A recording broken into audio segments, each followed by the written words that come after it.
2014 में मोदी लहर थी और उस लहर के दौरान 2015 में जब विधानसभा के चुनाव हुए, दिल्ली की जनता ने दिल्ली के लिए बीजेपी को नहीं चुना।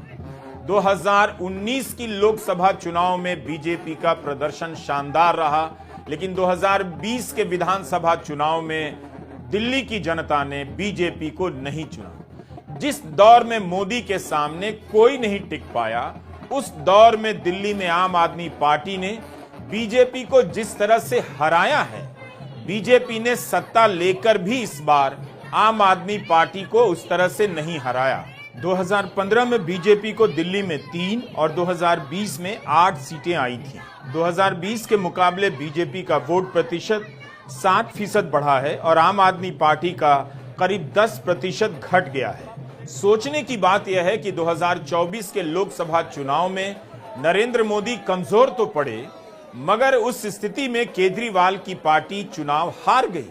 27 साल बाद बीजेपी की दिल्ली में सरकार बनेगी और 2013 के बाद दिल्ली में केंद्र और राज्य दोनों में एक पार्टी की सरकार होगी। इसके पहले यूपीए के समय केंद्र और दिल्ली में एक पार्टी की सरकार थी, अब बीजेपी की होगी।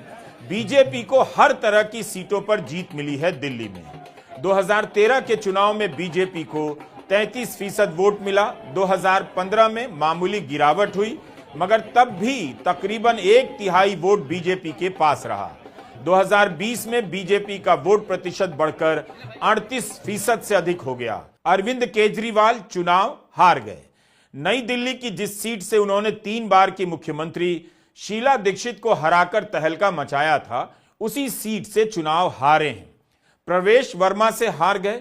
कांग्रेस के संदीप दीक्षित को मात्र 4,500 के आसपास वोट मिले, इसलिए यह कहना सही नहीं होगा केजरीवाल को कांग्रेस ने हराया है। प्रवेश वर्मा ने केजरीवाल को हराया है। मनीष सिसोदिया भी हार गए। सौरभ भारद्वाज, सत्येंद्र जैन भी हार गए। जीतने वालों से ज्यादा चर्चा हारने वालों की हो रही है, क्योंकि इनके सामने बीजेपी कई प्रयासों में भी नहीं जीत पाई। दिल्ली की मुख्यमंत्री आतिशी सिंह चुनाव जीत गई हैं, लेकिन अब इस जीत का कोई मतलब नहीं रहा। आम आदमी पार्टी ने चुनाव से पहले ही हार का अंदेशा कर लिया था। केजरीवाल जेल से बाहर आते ही अपना पद छोड़ देते हैं और आतिशी सिंह को मुख्यमंत्री बना देते हैं, ताकि केजरीवाल चुनाव पर ध्यान दे सकें। इसके बाद भी केजरीवाल अपनी पार्टी को जीत नहीं दिला सके और अपनी भी सीट नहीं बचा पाए। आम आदमी पार्टी को यह भी सोचना होगा कि क्या मुख्यमंत्री पद छोड़ने का फैसला सही था।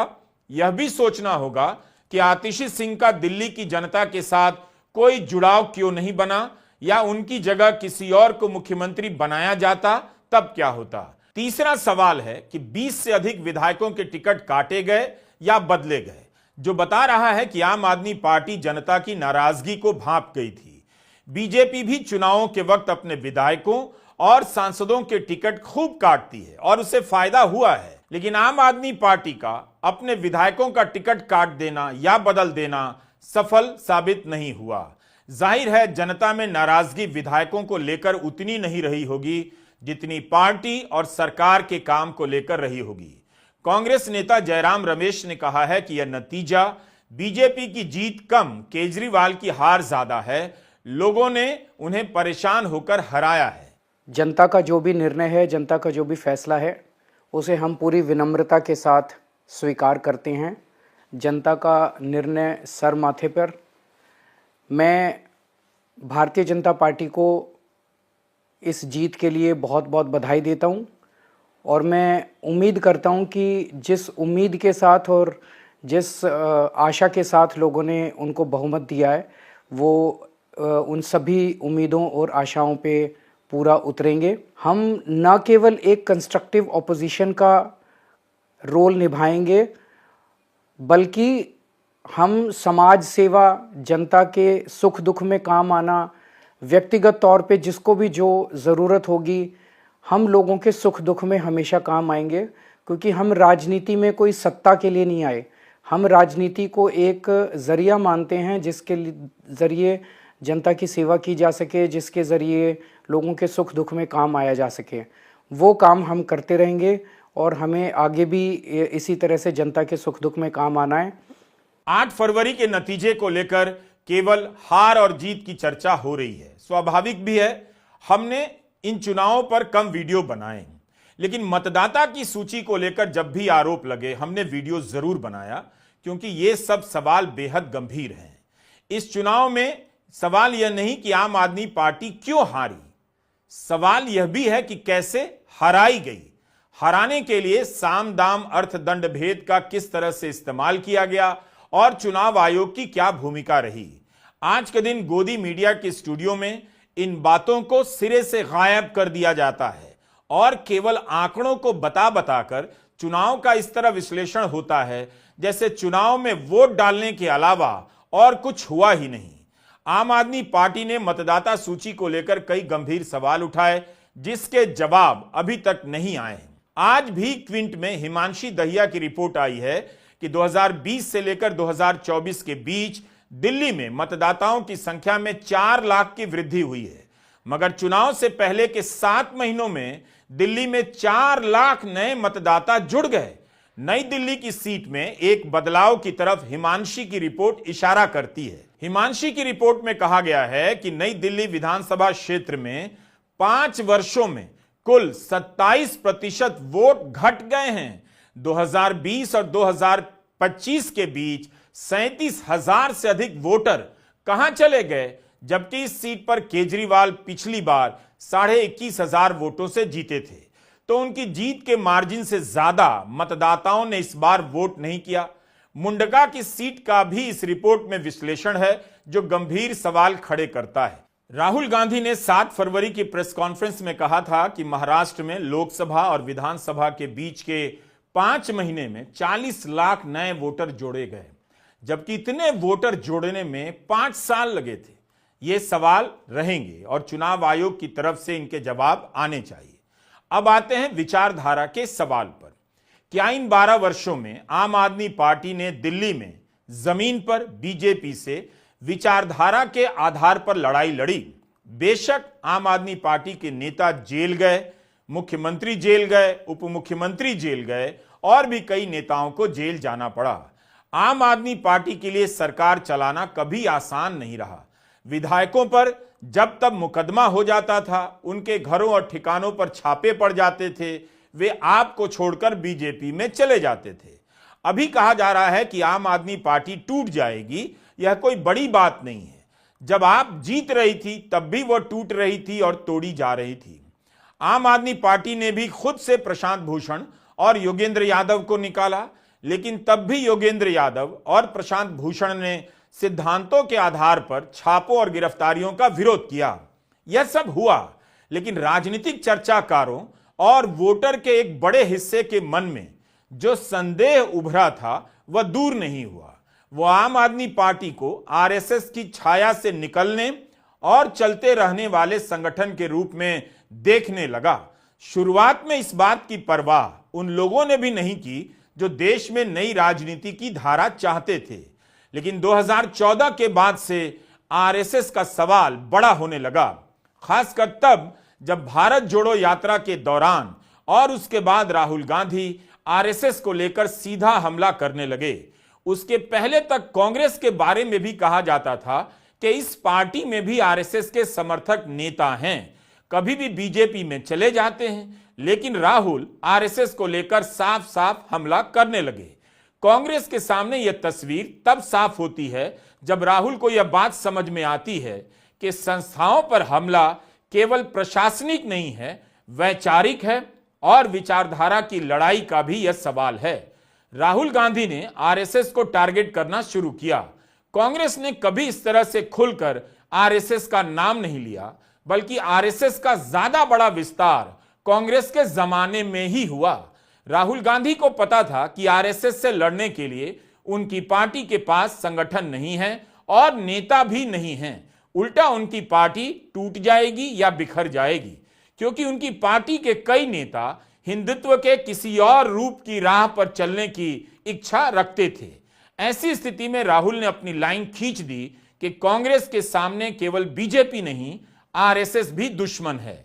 अब राहुल कभी आरएसएस से लड़कर जीत पाएंगे या नहीं, यह अलग सवाल है, लेकिन आरएसएस से लड़ाई का ऐलान राहुल ने कर दिया है। कम से कम भाषणों में आरएसएस का नाम लेकर साफ साफ बोलते हैं। मगर इसी दौरान केजरीवाल मोहन भागवत को पत्र लिख रहे थे, अपील कर रहे थे।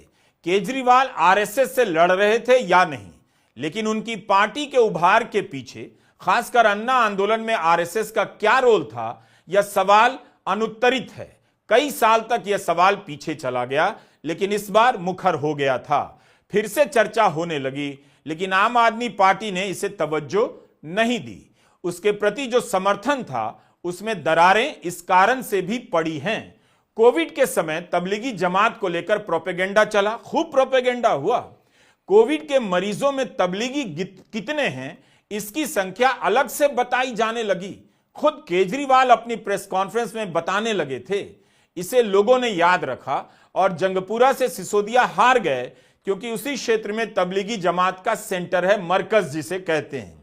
यही नहीं, दिल्ली दंगों के समय आम आदमी पार्टी की भूमिका को लेकर भी लंबे समय तक संदेह बना रहा, सवालों के बादल मंडराते रहे। आपने कभी भी गिरफ्तार लोगों के लिए आवाज खुलकर नहीं उठाई। इससे हुआ यह कि जो तबका बीजेपी को हराने के लिए आम आदमी पार्टी को कांग्रेस से बेहतर दावेदार मानता था, वह उदासीन हो गया, किनारा भी करने लगा। क्योंकि इन 10 वर्षों में देश के सामने राजनीति की सच्चाई बदल गई। खुद आम आदमी पार्टी ने लोकपाल का नाम लेना बंद कर दिया। पूरे 10 साल आम आदमी पार्टी बीजेपी से लड़ती रही, बीजेपी के हमले भी सहती रही, लेकिन तब भी वह इस भ्रम को दूर करने में सफल नहीं हुई। लेकिन अब उसे बताना चाहिए कि उसके आंदोलन के पीछे आरएसएस का क्या रोल था, विवेकानंद फाउंडेशन का क्या रोल था, अब वह संघ को किस नजर से देखती है, आगे कैसे देखेगी।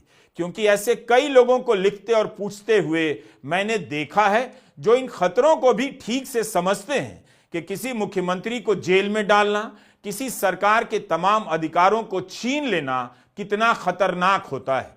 लोकतंत्र का खतरा उनके सामने काफी बड़ा खतरा है। तब भी वे लोग आम आदमी पार्टी पर यकीन नहीं कर पाए और इस बार चुप हो गए या खिलाफ में बोलने लगे। ये लोग कांग्रेस के पक्ष में नहीं बोल रहे थे, बीजेपी के पक्ष में नहीं बोल रहे थे, बल्कि आम आदमी पार्टी को लेकर चुप हो गए। इन लोगों का सपोर्ट आम आदमी को 2 चुनाव में मिला, इस बार नहीं मिला।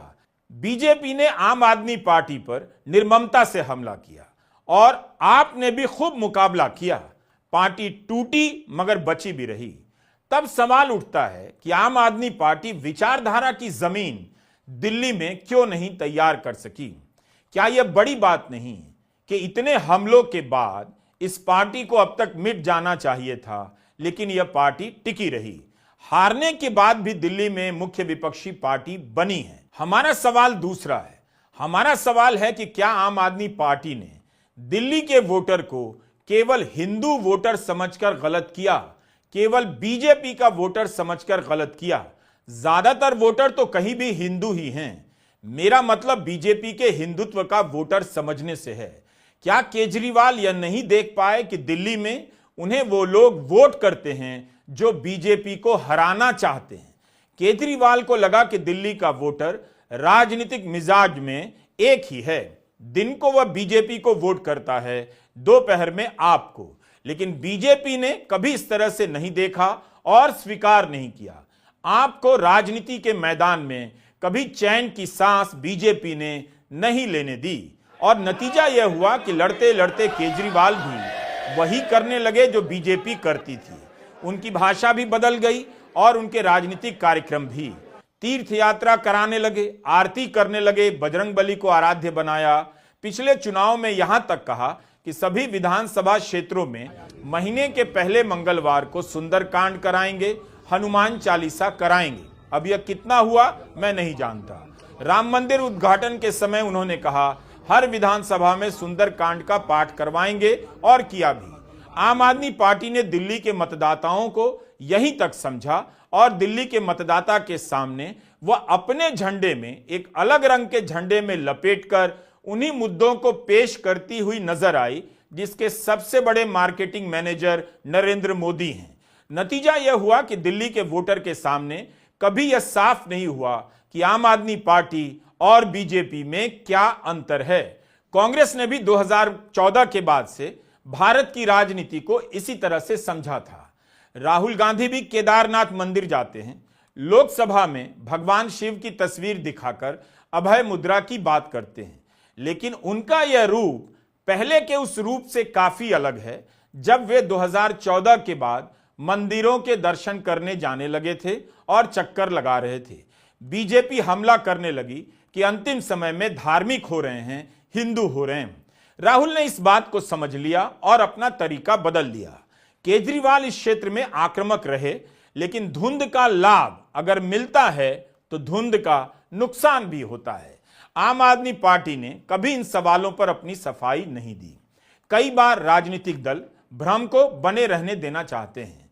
आम आदमी पार्टी को लगा होगा उसके नेताओं पर इतना हमला हुआ, जेल गए, उसकी सरकार के अधिकार छीन लिए गए, क्या यह काफी नहीं है? जनता समझ जाएगी कि वह आरएसएस या बीजेपी की बी टीम नहीं है। अगस्त 2022 की एक बात है, विपक्ष के नेता जेल जा रहे थे और इसी बीच मनीष सिसोदिया के घर पर छापेमारी होती है।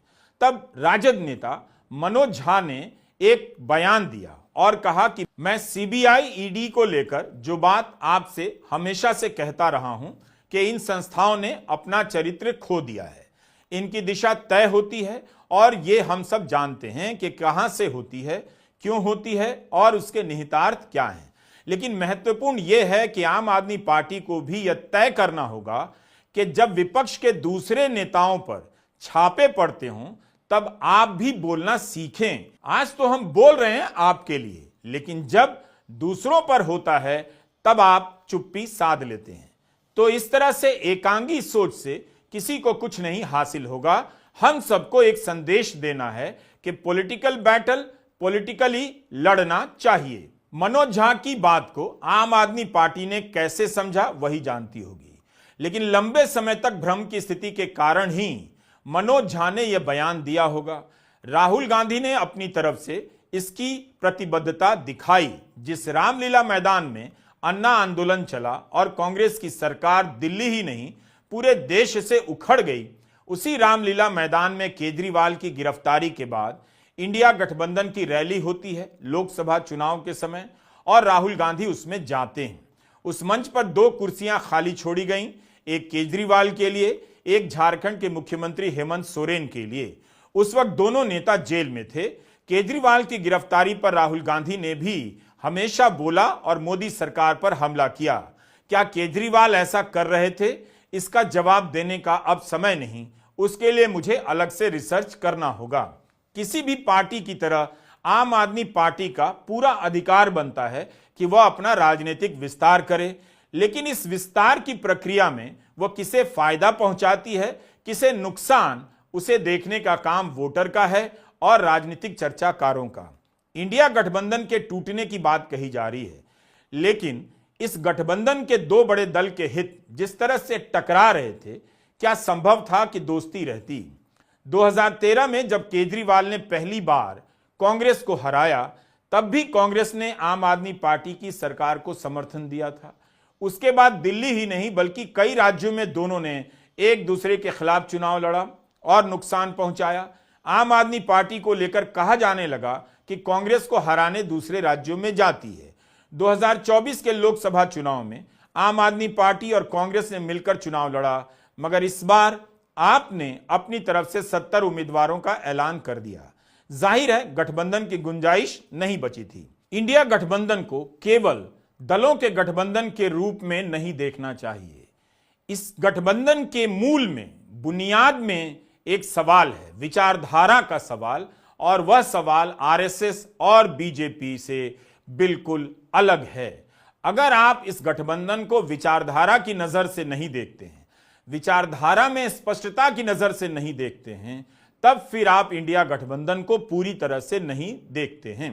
कई बार नेता काम की राजनीति के नाम पर विचारधारा से बचने की कोशिश करते हैं, हर दल के नेता करते हैं, लेकिन क्या केजरीवाल दिल्ली में विचारधारा की अलग जमीन बनाते तो और बात होती। राजनीतिक विचारक इस प्रश्न पर सोचेंगे और मुझसे बेहतर जवाब देंगे। लेकिन यह सवाल है कि क्या केजरीवाल ने दिल्ली की जनता को ठीक से समझा? उसे दिल्ली का वोटर समझते तो क्या अलग नतीजे होते? कहना मुश्किल है। यह सही है कि दिल्ली में बीजेपी का आधार काफी मजबूत रहा है, तब भी बीजेपी 3 बार शीला दीक्षित से नहीं जीत पाई। अगर दिल्ली में बीजेपी का आधार इतना बड़ा था, तब बीजेपी शीला दीक्षित को क्यों नहीं हरा सकी? किसी के पास इसका जवाब नहीं।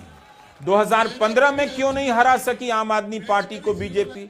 जिस कांग्रेस को एक नई बनी पार्टी ने पहले ही चुनाव में आसानी